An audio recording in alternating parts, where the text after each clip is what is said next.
Buenas noches, compañeros, camaradas, amigos. Un agradecimiento grande por acompañarnos el día de hoy y que conmemoramos el 52 aniversario de nuestro querido partido. Particularmente saludamos a todos los compañeros que han estado militando al firme en esta última campaña electoral, por la lucha por el plebiscito, y fundamentalmente a los compañeros también, nuestros aliados, queridos compañeros de la Unidad Popular, al compañero Vela, también aquí presente. Agradecemos también todos los saludos tradicionalmente que recibimos tradicionalmente de nuestros partidos hermanos internacionales, que son para nosotros también una referencia, una continua aporte sobre lo que es la situación regional y lo que es la situación también a nivel mundial de las luchas de la clase obrera y los pueblos oprimidos. Conmemoramos hoy el 52 aniversario de la fundación de nuestro partido, que se produjo de septiembre a diciembre del año 1972, una conferencia constitutiva posterior a prácticamente 10 años de funcionamiento del movimiento de izquierda revolucionario, que fue una decisión muy importante que tuvo el Partido Comunista del Uruguay, fundamentalmente en Montevideo y en Soriano, y conferencia que surge en momentos de grandes definiciones, en plena situación revolucionaria, para nuestro entender, que se produjo del 1968 a 1973. Allí esta conferencia se tiene que interrumpir por el asesinato de nuestro querido camarada Joaquín Kluber el 6 de diciembre. Y nosotros también conmemoramos hoy la lucha de nuestro querido camarada. En la fundación del partido, que nosotros asignamos una importancia fundamental en nuestra lucha, resume no solo la adopción de la ideología marxista-leninista-maoísta, que llevamos hasta el día de hoy, y que resuelve un montón de problemas, el maoísmo resuelve un montón de problemas para la revolución en los países oprimidos, a partir de la experiencia de la revolución china, ¿verdad? Pero aplicado a partir del año 72, nuestro partido aprende o intenta aplicarlo correctamente a la realidad de nuestro país, muy diferente a China, por supuesto, en su geografía, en su tamaño, en su composición social, ¿verdad? O sea que todo el resumen de esa lucha de 10 años en sindicatos obreros, en sindicatos rurales, fundando sindicatos rurales, como el Sudora, como el Sudra, un montón de sindicatos, incluso UTAA. Hay algún libro de historiadores que reconoce al BIR como una de las 4 fuerzas principales en la fundación de sindicatos rurales en esa época, y en épocas de un combate muy importante, digamos, donde ahí se vino aplicando ya la política posterior a la firma de la receta con el fondo, que hizo Assini, en aquel momento donde se empiezan a perder todas las conquistas que en el periodo previo, todavía vinculado a las necesidades de los centros imperialistas por la guerra, se habían conquistado. Y allí, en ese periodo, surge el MIR, ¿verdad? En un momento donde hay un gobierno del Partido Nacional muy reaccionario, muy represivo, ¿verdad? Donde se estaquean obreros, en el cerro se asesina, se apresa, se va contra las libertades públicas, contra las conquistas obreras, y bueno, comienza a darse una situación de búsqueda de nuestra generación, de aquella época, de algunos anteriores a nosotros, de nuevas organizaciones revolucionarias. Se producen escisiones de los partidos tradicionales de la izquierda que se habían vuelto reformistas, el caso del Partido Comunista del Uruguay, especialmente a partir de 1955, y así se conforman una decena de organizaciones revolucionarias. El MIR participa en la fundación de la Coordinadora Revolucionaria, que sería posteriormente el MLN Tucumán, ¿verdad? Y se retira el MIR y varios partidos en el año 64, 65, se van retirando ya al no acordar en cuanto al lanzamiento, cuándo y cómo de la lucha armada, que fue el tema en cuestión en ese momento. Digamos, de esos temas se hablaba, se discutía y se actuaba, ¿verdad? Porque también hubieron acciones comunes. Acá un compañero me preguntó el otro día y le dije que esos temas se puede hablar perfectamente. Y si bien se combatió políticamente en la línea de que se planteaba el MLN en ese momento, de las acciones de tipo guerrilleras en ese momento, de un lado hay que comprender la situación porque había condiciones internacionales muy importantes para eso. Por ejemplo, existía China revolucionaria que apoyaba la revolución, existía Cuba, que había pocos años antes había triunfado con su revolución, iluminaba a todo el continente la posibilidad de la revolución en un pequeño país a 90 millas del monstruo imperialista. ¿Qué no podríamos hacer los demás, verdad? Con el ejemplo de Che, de Fidel, de todos los revolucionarios cubanos. Y a partir de ahí, el combate ideológico y político de nuestro partido se convirtió en sectario, dogmático, ¿verdad? Se recitaban las citas fuera de contexto y se criticó al MLN de una forma incorrecta, de un estilo incorrecto, no comprendiendo que era un movimiento revolucionario muy importante y que junto a sus ideas, más allá de que lo que podíamos considerar algunos errores, ponían la piel, ponían la carne, ¿verdad? Y que había que aliarse y que, bueno, que era necesario conformar con ellos un grado de unidad muy importante. También se combatió en la fundación del partido, se combatió el sectarismo, en realidad, que no dejó de entender qué había atrás de la fundación del Frente Amplio, ¿verdad? No se entendió eso, no se participó, a pesar que el Frente Amplio de esa época en su seno tenía un polo revolucionario, había una fuerte corriente revolucionaria, si bien estaba hegemonizado por el reformismo, había una fuerte corriente revolucionaria, donde estaba el MLN a través del 26 de marzo, estaba el GAU, estaba la Unión Popular, había personalidades democráticas radicales como Germán Michelini, por algo lo asesinaron, ¿verdad? Que luego se plegó a la UAL, a la Unión Artiguista de Liberación bajo la dictadura.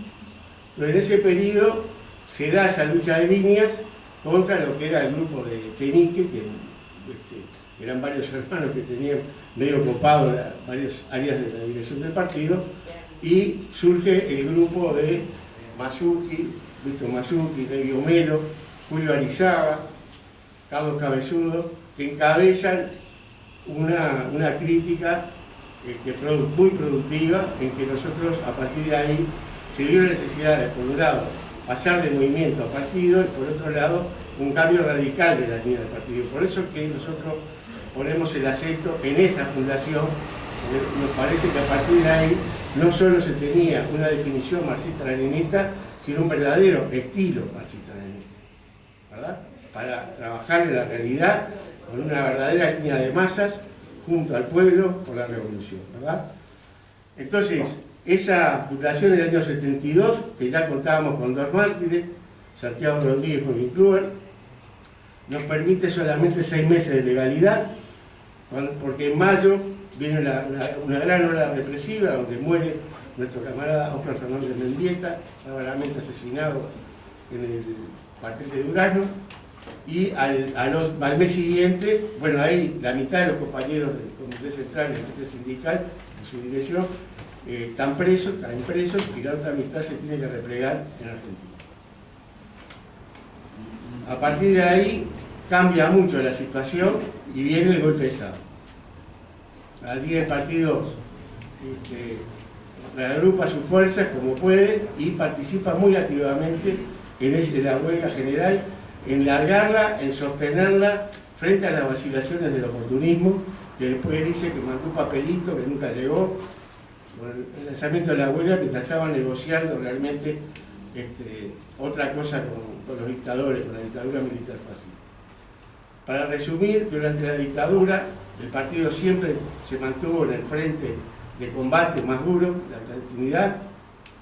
Se intentó innumerables veces reagruparse, cuando caían los compañeros, y por otro lado mantuvo frentes muy potentes como un gran grupo de exiliados en Argentina que se mantuvieron a pesar de la dictadura, en lo que se llama el mate dulce, que sería el litoral, y también en una regional en Europa. Todos esos compañeros, o sea, en ese contexto hubieron más de 100 presos, 16 mártires heroicos y más de 100 exiliados. A partir de ahí, luego de la caída de la dictadura, nuestro partido pasa varios años organizándose, reagrupándose de una forma muy democrática, no sale de entrada con su nombre ni planteando todo el reconocimiento de todo lo anterior, sino que hace un planteo muy democrático de llegar a todos los camaradas. Nosotros tuvimos 240 entrevistas con todos los camaradas que pudimos lograr a nivel de Uruguay, a nivel de Argentina y también a nivel de Europa. ¿Verdad? No lo digo nosotros solos, sino de varios compañeros. Y bueno, a partir de ahí se dieron las condiciones ya con compañeros nuevos que están acá, que ya hoy no son nada nuevos, ¿verdad? Que ya llevan unos cuantos años, que se fueron agrupando en todo un trabajo sindical con la prensa sindical. Nosotros hicimos nuestro primer congreso y que le llamamos congresito porque en aquel momento no teníamos noción de la importancia histórica, creíamos que era una cosa menor, pero fue definitoria, dado que aquí nos tienen, ¿verdad? Dado que ahí se resolvieron las cuestiones fundamentales de los primeros pasos a dar como partido, que era reconocer la historia, plantearnos sacar un periódico, Al Pueblo de la Verdad, que ya anda en 191 ejemplares, números, y intentar impulsar un polo revolucionario que fue en ese momento el MPP, ¿verdad? Que consideramos revolucionario al MLN, nuestro aliado principal, hasta el año 99, donde nosotros consideramos que allí pasó a ser el MPP y pasó a ser un grupo reformista más. Como decía, me dijo un compañero viejo, tipo malo, unos dirigentes del MLN en una de las marchas por Palestina, de que esta vez no iba a votar al MPP porque pasó de ser la izquierda del Frente Amplio a ser la derecha del Frente Amplio. O sea, y no fue el único, ¿eh? En el acto que hicimos acá, en el Dante, usted es un testigo, que había varios compañeros viejos dirigentes del MLN, que se acercaron al acto y nos dijeron, en primera vuelta lo votamos. Tardaron mucho. Tardaron mucho. Tardaron. Sí, porque Jorge... Tardaron, pero llegaron. Jorge se dio cuenta un poco antes. Sí. Bueno, allí estuvimos 12 años en el MPP, con esta línea, y nos fuimos en el 2001, ya en el año 99, ya fuimos a las elecciones juntos, por el 26 de marzo, que el 26 se presentó dentro de la lista 609, y allí fue como salió este diputado Raúl Sendic, hijo, ¿verdad? Que hizo una buena diputación en aquel momento para nosotros, ¿no? En aquel momento. Y luego, a partir de ahí, tratamos de llegar al triunfo del Frente Amplio hasta el 2004, trabajando cuando nos fuimos del MPP en el 2001, trabajar para impulsar ese triunfo, y votamos al 26 de marzo en esas elecciones, en el 2004, y el 2005, junto con todos los compañeros que después formamos la Asamblea Popular, con Sartú, con el 26 de marzo, con muchos compañeros, nos encontramos en el 2005 bajo el gobierno de Tabaré Vázquez, el 28 de diciembre, ojo con el 28 de diciembre, que por algo le llaman el Día de los Inocentes, ¿no? Acá ese 28 de diciembre, creo que anteriormente fue la ley de caducidad, la que sacaron de esa fecha, y ahí se firmó el Tratado de Protección de Inversiones con los yanquis, ¿no?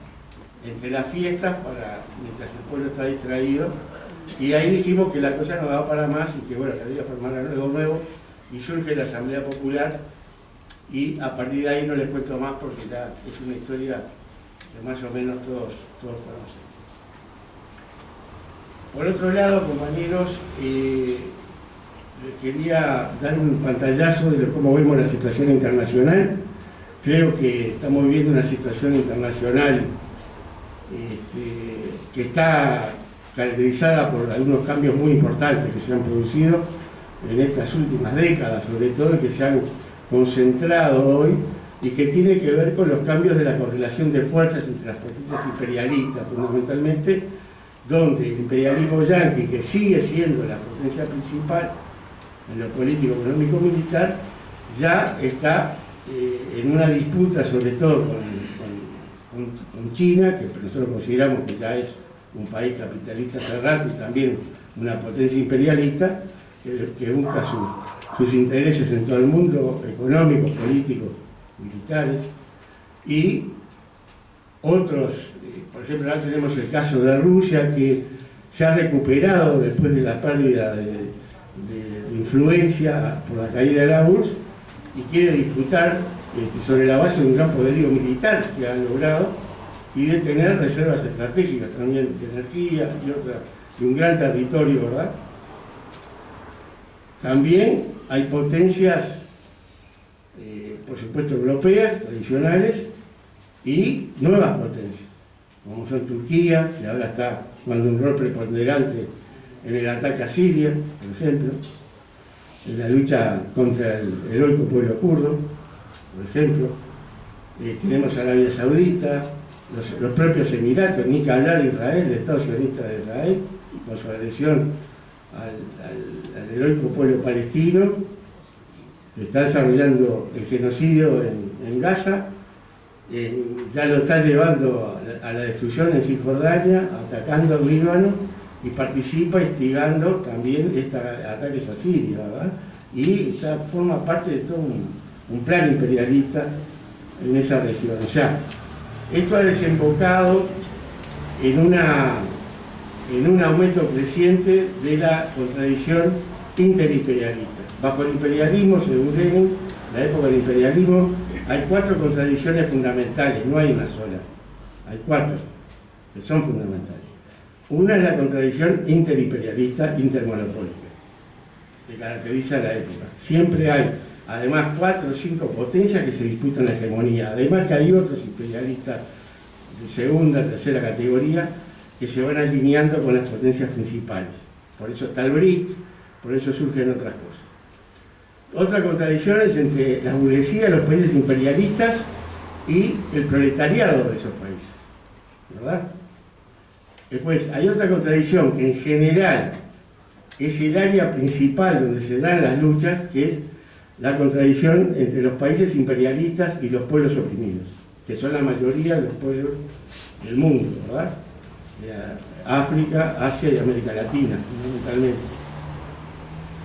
Y hay una cuarta contradicción, que es la contradicción entre el capitalismo y el socialismo, que existió en forma material y concreta, y llegó el socialismo a establecerse en la tercera parte de la humanidad, ¿verdad? Después de la Revolución Rusa, la Revolución China, la de Cuba, la de Vietnam, bueno, las revoluciones en Europa Oriental, a consecuencia de la Segunda Guerra Mundial, y bueno, se continuó, yo diría, bueno, hasta la revolución, hasta la fin de la década del 70, se podría decir, que fueron coronando revoluciones en los países oprimidos. Y bueno, la URSS, que de alguna forma cae como tal en el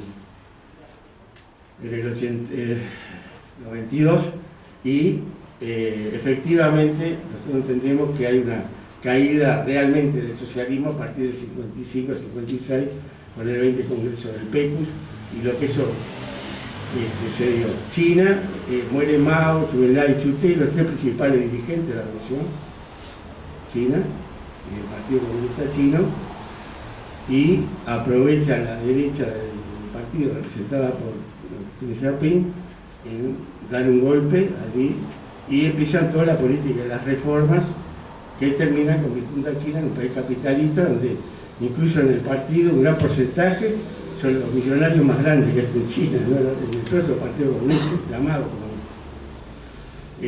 Bueno, a partir de eso, las relaciones que tenemos con China, antes los países socialistas, incluso lo reclamó en su momento el Che Guevara, en el discurso de Argel, tenían precios internacionalistas, no precios internacionales. Compraban a precios que le convenía al país oprimido para independizarse del imperialismo. capitalista, no para sacarle el jugo, ¿verdad? Y lo mismo cuando le ofrecían cosas, ¿no? Como por ejemplo nosotros, la Fundación de ANCAP, YPF en la Argentina, tenemos que agradecérsela a esa política internacionalista de la ONU en la época de Stalin, que se le hacen a este gran líder de la revolución proletaria, que posiblemente muchas tengan asidero, pero también en esa época se practicaba un verdadero internacionalismo. Entonces nosotros decimos que esta contradicción ha caído en lo fundamental, más allá que reconocemos los países que se reivindican socialistas y que hacen todo lo posible para mantener las conquistas de su revolución, como es el caso de Cuba, que bueno, sigue peleando, sigue bloqueado. Si los yanquis te bloquean, por algo será, ¿no? Tan claro como eso nuestra posición sobre qué pasa en Cuba, qué pasa en Venezuela, por ejemplo. Y bueno, y después, en esta situación de avance de las contradicciones interimperialistas, surge la guerra. Y está la guerra de Ucrania, que empezó con una agresión de Rusia, una invasión de territorios ahí que considera propios de alguna forma, en Ucrania, que se ha convertido también en una lucha interimperialista muy fuerte, dado la intervención yanqui de la OTAN, digamos, cada vez más involucrada, cada vez más luchando por sus intereses y no tanto por los del pueblo, por supuesto, del pueblo de Ucrania, que es el que está pagando el precio más grande, incluso también el propio pueblo ruso, ¿no?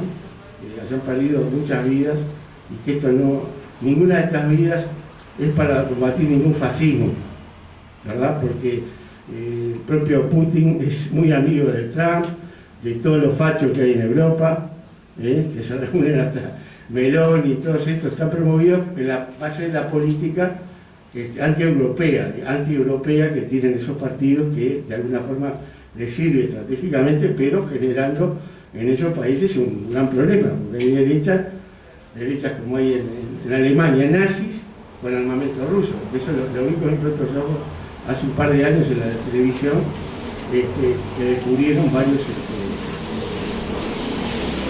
varios locales que tenían infinidad. En esa situación nosotros en América Latina también, es decir, tenemos por un lado el avance de la guerra, que cada día se avanza más en Ucrania, en el Medio Oriente, cada vez se extiende más. Hay otras zonas, se intenta acercar a China, también China hace sus movimientos. En la zona sub-Sahara, que no me acuerdo bien como el corredor ese, sí, y hay una disputa a nivel mundial. Y por otro lado está el fascismo. Las dos cosas, el imperialismo, guerra, el exterior y reacción, ¿no?, en el fascismo. Y acá tenemos en la región varios ejemplares. Tuvimos a Bolsonaro, que sigue estando, está Milei, está Bukele, hay gobiernos muy racionales como Paraguay, Ecuador, tenemos ejemplares de todo tipo, y después hay una serie de gobiernos que me preguntaban el otro día una compañera aquí presenta que sí, ¿cómo le podíamos llamar a estos gobiernos, ¿no? Porque se le podría llamar socialdemócratas, socialpopulistas, oportunistas, pseudo progresistas, ellos se definen progresistas, que tienen evidentemente distintos alineamientos, no son tan pro-yanquis, aunque sí no quieren enfrentar fuerte a los yanquis, pero tampoco son punta de lanza, como luego lee la calle, por ejemplo, para hablar en concreto, la calle contra Venezuela, no es lo mismo, no es lo mismo. Me decía un compañero de Argentina, revolucionario argentino, que estaba contento con lo que pasó en el Uruguay porque había una derecha menos en el gobierno, y eso es verdad. Eso está jugando, y pienso que es lo que se piensa en Cuba, en Venezuela, a pesar de que no se espera grandes cosas de este gobierno, ¿verdad? Tampoco ha prometido nada, pero la composición social, fundamentalmente su base social, pero también otras cuestiones de lo que es su ubicación política internacional, sus alianzas más quizás con los europeos, con los chinos, ahí va a haber un juego que lo aprenderemos en la práctica, en esta experiencia nueva de un nuevo gobierno del Frente Amplio. Entonces nosotros decimos que desde nuestra lucha está muy conectada con esto.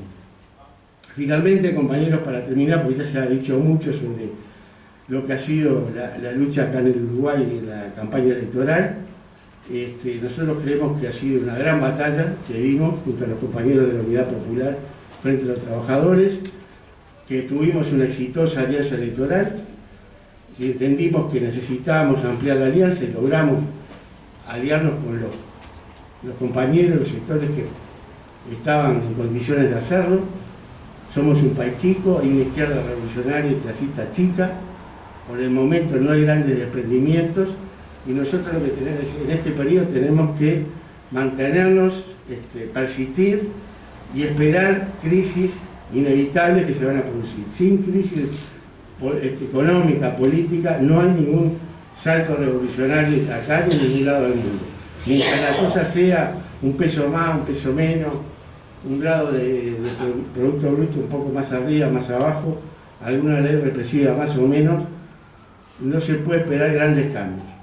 A pesar de eso, en esta que a la vez nosotros nos planteamos dos objetivos que no logramos, que era volver al Parlamento, y decrecimos en la votación anterior, se dio una gran batalla que tomó el centro político y sigue siendo centro político, que es la batalla por la seguridad social que planteó el plebiscito. Yo diría una lucha histórica del pueblo, de la clase obrera del pueblo uruguayo, que nosotros aprendimos a respetar a nuestro pueblo a partir de esto, incluso a las propias bases del Frente Amplio, ¿verdad?